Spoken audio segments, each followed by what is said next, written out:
Safety is a top priority for parents and educators across St. Louis, and schools are finding new ways to meet those challenges. Thanks for joining us at 6. I'm Corey Stark. And I'm Morgan Harris, in for Samantha Jones. Last week's deadly shooting in Minneapolis is bringing new focus on ways to help keep kids safe at school. New at 6, our Caroline Hecker is asking if there is a need for armed police officers in schools across St. Louis. Here in St. Louis, nearly every public school district has some sort of school resource officer program. Often they're inside most middle and high school buildings, but there are gaps, especially in private schools. So it begs the question, what else can be done?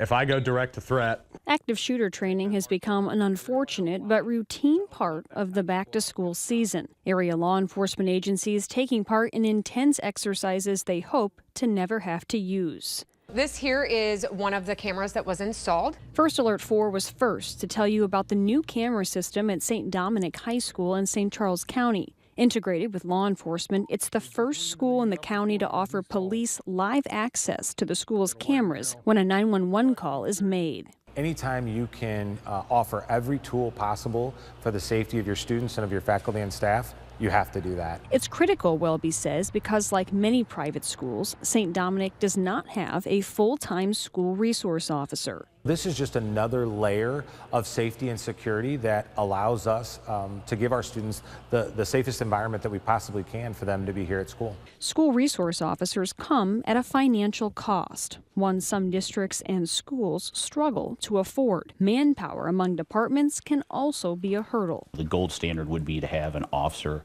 in every single building because that's the best way to eliminate a threat if it comes to a school, is to have the officer on scene to deal with that right away. This summer, Governor Mike Kehoe signed Senate Bill 68, requiring school districts and charter schools to have interior anti-intruder door locks installed, along with bullet-resistant window film. Those changes already in effect for new construction and must be fully implemented by July of 2029. In 2023, a bill was introduced in Jefferson City that would have created a grant program for public schools to hire school resource officers, but it failed to get much traction. However, just last week in South Carolina, the state announced it now has the funding in place to employ a school resource officer in every single one of the state's public school buildings. In St. Louis, Caroline Hecker, First Alert 4.